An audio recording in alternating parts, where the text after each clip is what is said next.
Margaret's hands trembled as she tucked the cloth napkin around the 3 rolls, her heart pounding so loud she was certain everyone in the restaurant could hear it.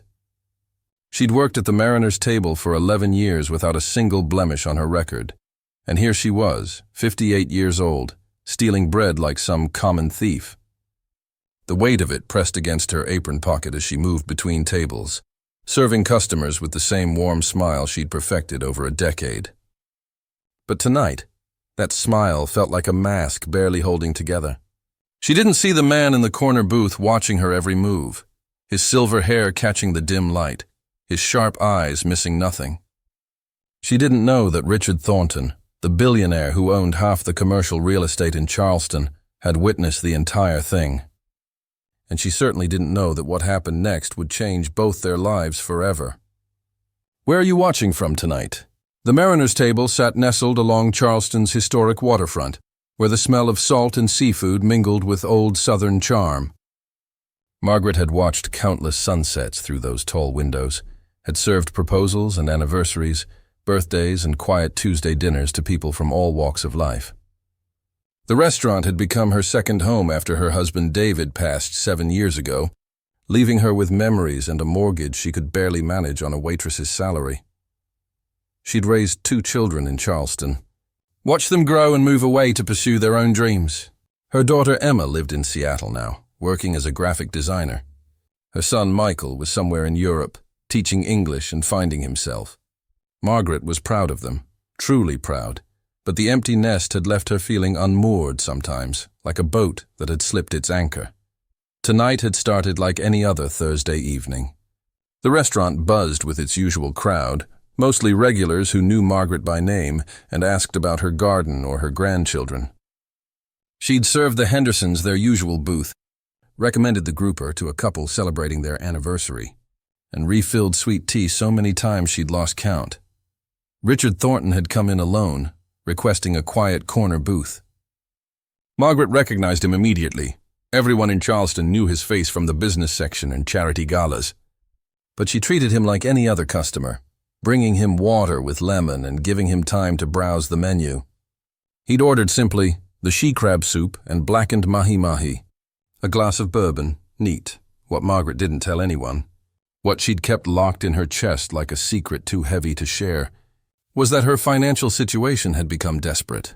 3 months ago, her landlord had sold her apartment building to a developer.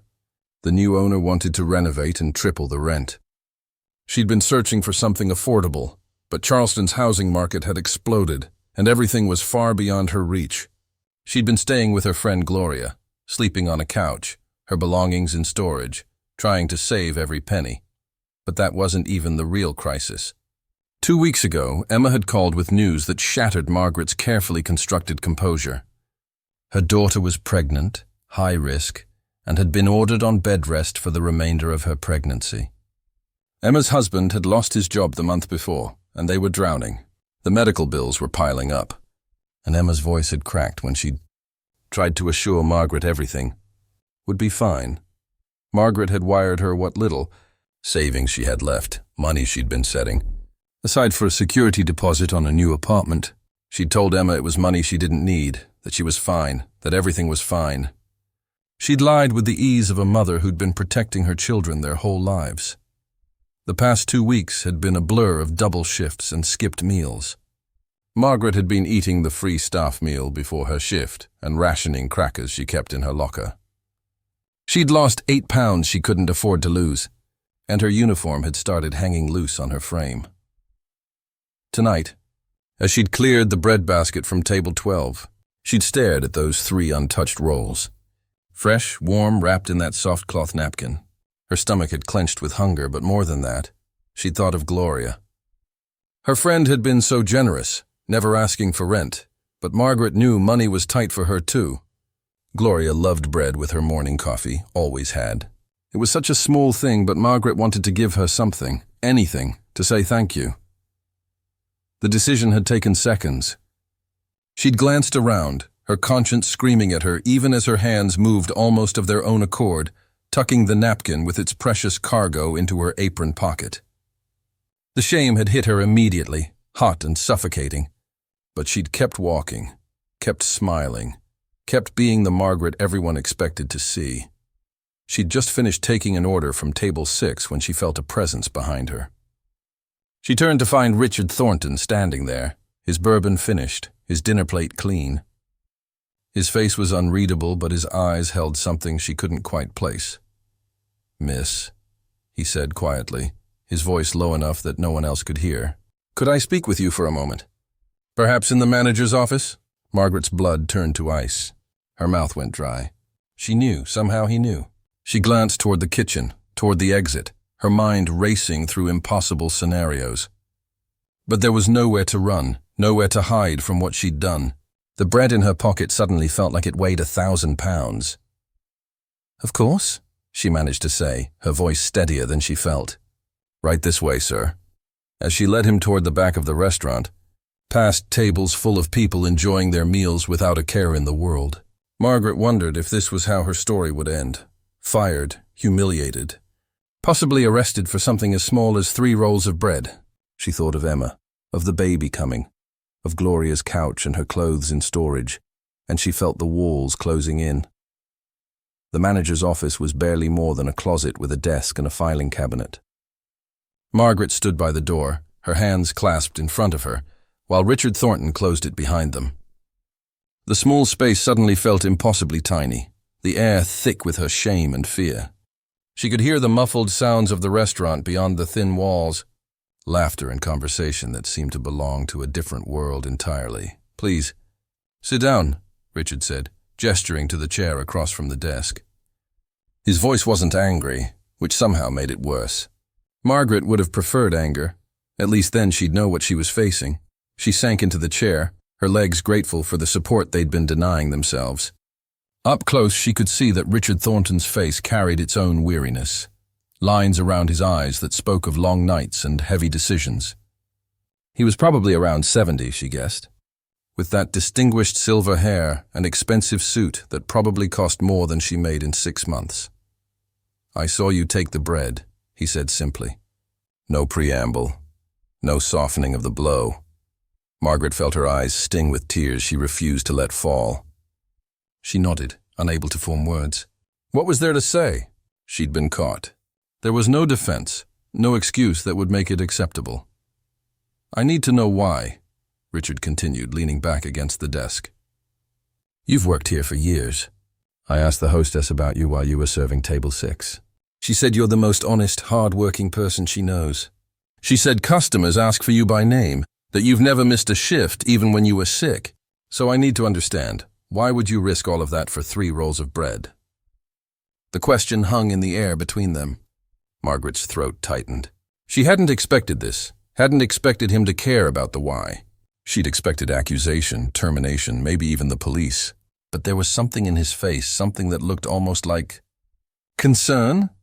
"I don't expect you to understand," Margaret finally whispered. "People like you don't know what it's like to be hungry. To have to choose between feeding yourself and helping your child. To feel so desperate that something as small as bread feels like a treasure you can't pass up." She hadn't meant for it to come out so honest, so raw. But once the words started, they kept coming. Tumbling out like a dam had broken somewhere deep inside her. "My daughter's pregnant in Seattle. High risk. Her husband lost his job and the medical bills are crushing them. I sent them every penny I had saved. I've been living on my friend's couch because I can't afford rent anymore in this city. I work 50, sometimes 60 hours a week, and I still can't make ends meet. And yes, I took the bread. Not for me. Well, not just for me. For Gloria, my friend who's been letting me sleep on her couch without asking for anything in return. Because she loves fresh bread with her coffee, and I wanted to give her something. I wanted to give her something after all she's given me." Tears were streaming down Margaret's face now, hot and unstoppable. "I know it was wrong. I know I'm a thief. I've worked here for 11 years, and in one stupid moment, I threw it all away. So if you're going to fire me or call the police, just do it. I'm tired of pretending everything's fine when my whole life is falling apart." The silence that followed felt eternal. Margaret stared at her hands, at the wedding ring she still wore even though David had been gone for 7 years, at the age spots and wrinkles that told the story of a life spent working. Caring, giving, Richard Thornton moved slowly, pulling up the other chair and sitting down so they were at eye level. When Margaret finally looked up, she was shocked to see his eyes were wet too. "My wife, Catherine, died 3 years ago," he said quietly. "Cancer. We'd been married for 42 years. She came from nothing, worked her way through nursing school, spent her life caring for people who couldn't always pay. She would come home sometimes with stories about patients who couldn't afford their medications, who had to choose between food and medicine. It broke her heart every time." He paused, his voice catching slightly. "After she died, I threw myself into work. Built my empire bigger, made more money, bought more buildings. I told myself it's what she would have wanted. But the truth is, I was just avoiding the emptiness. I've been so focused on the big picture, the balance sheets and development deals, that I forgot to see people. Really see them, until tonight." Margaret didn't understand what he was saying, where this was going. She watched him reach into his jacket pocket and pull out his wallet. "I'm not going to fire you, Margaret, and I'm certainly not calling the police. But I am going to ask you something, and I need you to be honest with me. How much do you need? Not just for tonight, not just for bread. How much do you need to get back on your feet? To help your daughter? To stop living on that couch?" The question struck her like a physical blow. I don't understand. Why would you—" "Because Catherine would haunt me if I didn't," he said, with a small, sad smile. "And because I've spent the last 3 years hiding from life, and tonight I watched a woman risk everything for 3 rolls of bread. And it reminded me that real courage isn't in boardrooms or bank accounts. It's in the quiet desperation of good people trying to do right by the ones they love. If this moment touched your heart, please give this story a thumbs up." Margaret's mind reeled. This couldn't be happening. Things like this didn't happen to people like her. "I can't take your money," she whispered, even as a small, desperate part of her screamed that she should. "You can, and you will," Richard said firmly. "But not as charity. I have a proposition for you if you're willing to hear it." Margaret sat frozen, her mind struggling to process the turn this conversation had taken. Across from her, Richard Thornton waited with patient eyes, holding a proposition that could change everything, or nothing at all. Years of disappointment had taught her that promises from wealthy people rarely meant anything real for folks like her. "What kind of proposition?" she asked carefully, her voice still shaky from crying. She'd learned long ago that nothing came free in this world, and men with money always wanted something in return. Richard stood up and walked to the small window that looked out over the alley behind the restaurant. "I own 17 properties in Charleston. Office buildings, shopping centers, apartment complexes. Do you know what I don't own? Peace of mind. I don't own purpose. I've got more money than I could spend in 3 lifetimes, and it doesn't mean a damn thing when I eat dinner alone every night." He turned back to face her. "Catherine used to run a foundation. She helped people, really helped them. Not just writing checks, but getting involved, understanding their struggles, finding real solutions. After she died, I let it fall apart. Couldn't bear to continue her work without her. But tonight, watching you, I realized I've been dishonoring her memory by doing nothing." Margaret listened, still wary, but beginning to see where this might be heading. "I want to restart the foundation," Richard continued, "but I can't do it alone, and I certainly can't do it from behind a desk. I need someone who understands what it's like to struggle, someone who knows the real cost of rent and groceries and medical bills, someone with compassion and integrity even when they're desperate. You want to hire me?" Margaret's voice came out as barely a whisper. "I want you to help me help people. Full-time position, real salary with benefits. We'd start by creating affordable housing initiatives, emergency funds for medical crises, job training programs, all the things Catherine dreamed of expanding before she got sick." He pulled a business card from his wallet and wrote something on the back. "This is what I'm offering as a starting salary. I know it's a leap of faith, trusting someone you just caught stealing bread. But something tells me you're exactly the person Catherine would have chosen." He held out the card. Margaret's hand shook as she took it, turned it over, and saw the number written there. Her vision blurred. It was more than double what she made now, with health insurance and a retirement plan. It was the kind of salary that meant security, that meant helping Emma without depleting herself, that meant having her own place again. Why? The question came out broken. Why me? You could hire anyone. Someone with education, with experience in nonprofits, with what? A resume that looks good on paper? Richard shook his head. I've hired plenty of those people over the years. They knew all the right words, had all the right credentials, but they didn't have heart. They didn't understand that behind every statistic is a real person making impossible choices. You do. You're living it. Margaret thought about David, about how he'd always said that life had a way of working out if you kept doing the right thing. She'd been doing the right thing for so long, working herself to exhaustion, sacrificing everything for her children, maintaining her dignity even as everything crumbled around her. And now this stranger, this billionaire who could have had her arrested, was offering her a lifeline. I stole from your restaurant, she said, needing him to understand the full weight of what she'd done. What if I disappoint you? What if I'm not who you think I am? Margaret, you took 3 rolls of bread to give to a friend who was helping you. You sent your last dollar to your daughter when she needed it. You've worked 11 years without missing a shift. I'd say I know exactly who you are. His voice softened. The question is, do you trust yourself enough to say yes? The office suddenly felt less like a prison and more like a threshold. Margaret thought about Gloria's couch, about Emma's hospital bills, about the gnawing hunger that had become her constant companion. She thought about all the other people out there like her, good people who'd just hit a rough patch and needed someone to believe in them. I need to give notice here, she said slowly. 2 weeks. I won't leave them short-staffed. Richard smiled for the first time, and Margaret saw the grief he carried ease just a little. I wouldn't expect anything less. But Margaret, take the bread. Take whatever food you need from the kitchen tonight. I own this restaurant and I'm giving you permission. No more going hungry. Not tonight, not ever again. Have you or someone you loved ever faced an impossible choice? Share your thoughts in the comments. As Margaret left the office 20 minutes later, a bag of food in her hands and a business card in her pocket, she felt something she hadn't felt in years. Hope. Real solid hope that maybe her story wasn't over yet. But as she stepped back into the dining room, she saw her manager approaching with a concerned expression, and Margaret realized that accepting Richard's offer might be more complicated than either of them had anticipated. The next morning, Margaret sat in Gloria's small kitchen, the business card laid out on the table between them, like a lottery ticket they couldn't quite believe was real.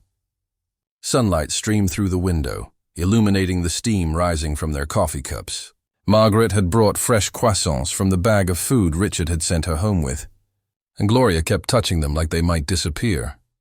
You're telling me Richard Thornton, the Richard Thornton, wants to hire you to run his foundation? Gloria's eyes were wide with disbelief. Help run it, Margaret corrected. And yes, I know it sounds crazy. I spent half the night convinced I'd dreamed the whole thing. But the card was real.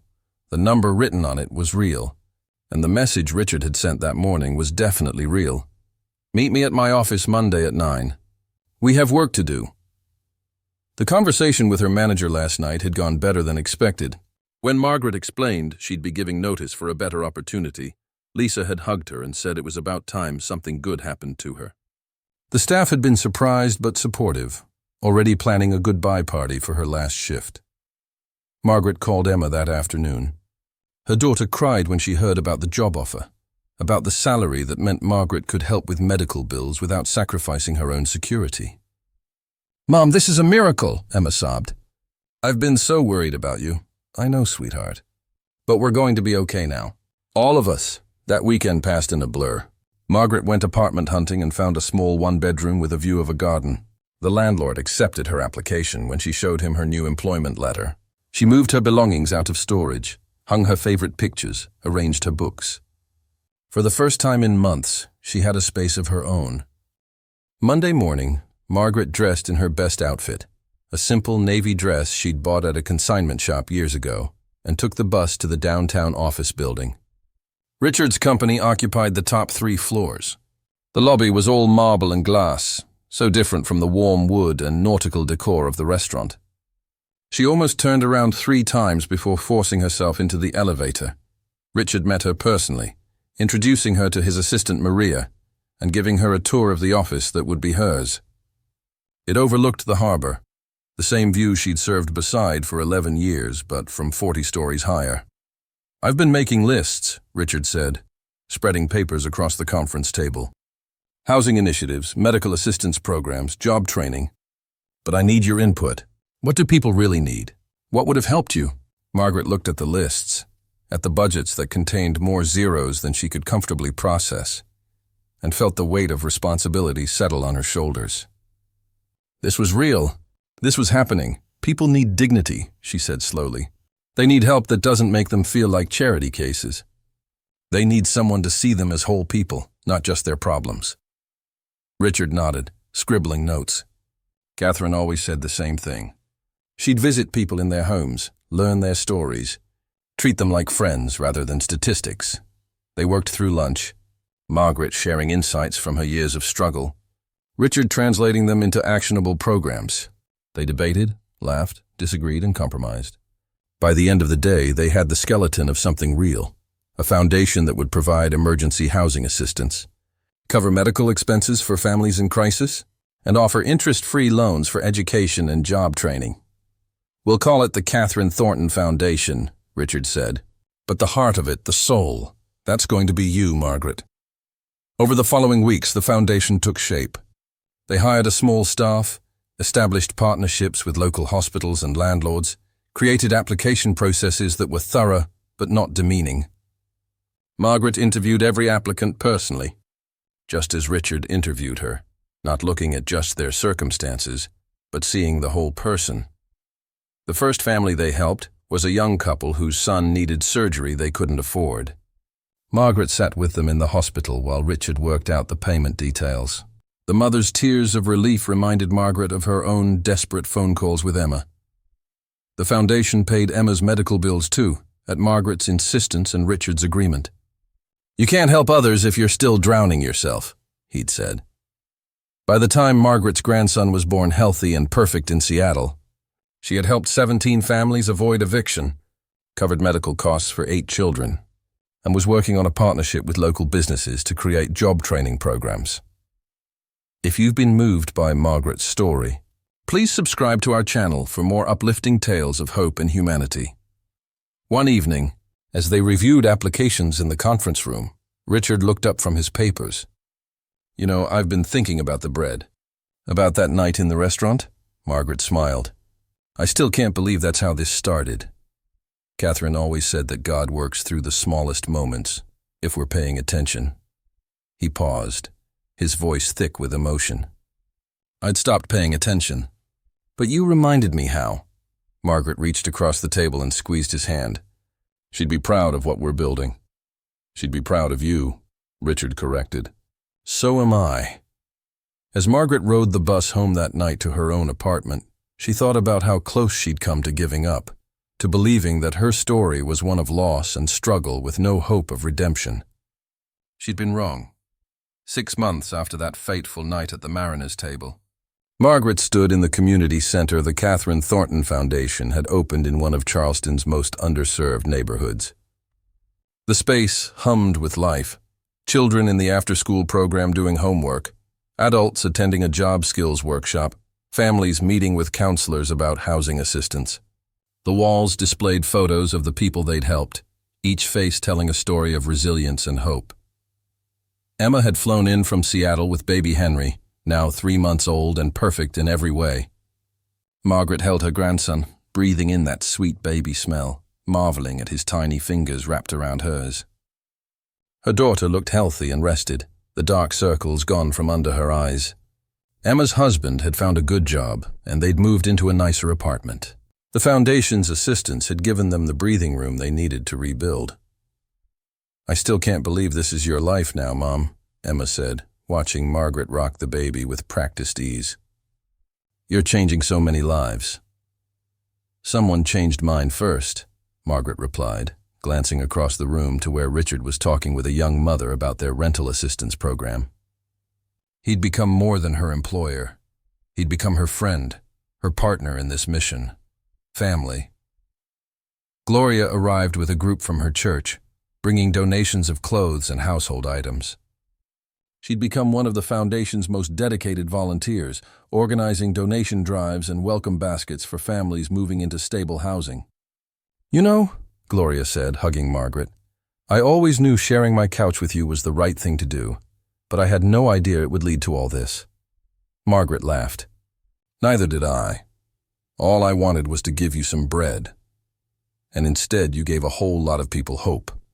That evening, the foundation hosted a small celebration, not for the work they'd done, but for the community they'd built. Richard gave a short speech, his voice steady but emotional. When my wife Catherine started dreaming about this foundation 30 years ago, she said she wanted to create a safety net made of compassion, not just money.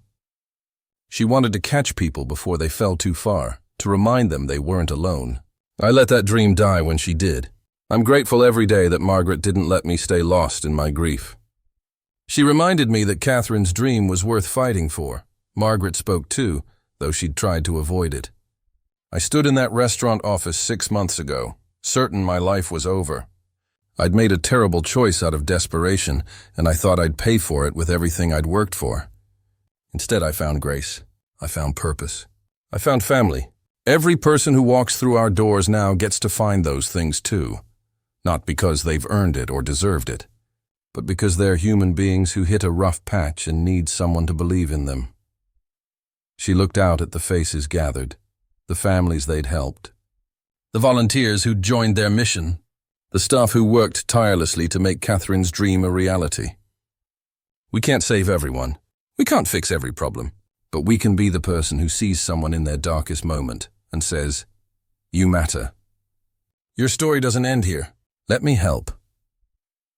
Later, as the crowd dispersed and volunteers cleaned up, Margaret found Richard standing by the window, looking out at the neighborhood lights flickering on as evening settled over Charleston. She joined him quietly, the way she'd learned he preferred.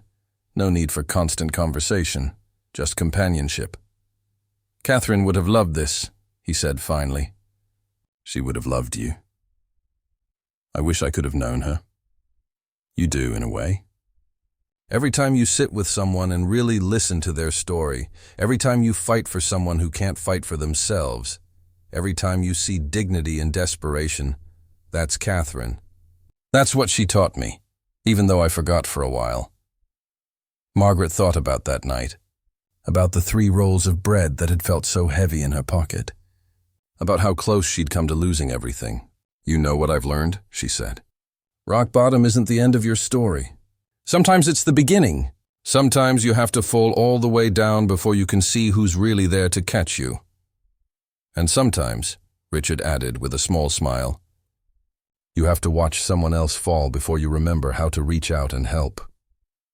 They stood in comfortable silence, watching the community center's lights glow against the darkening sky. Somewhere in that building, a family was learning they'd been approved for housing assistance. Somewhere, a mother was breathing easier knowing her child's medical bills would be covered. Somewhere, someone's story was beginning to turn from despair to hope. Margaret's phone buzzed. A text from Emma with a photo of baby Henry sleeping peacefully. She showed it to Richard, who chuckled softly. Life had a way of coming full circle, she thought. She'd started this journey trying to give Gloria bread as a thank you.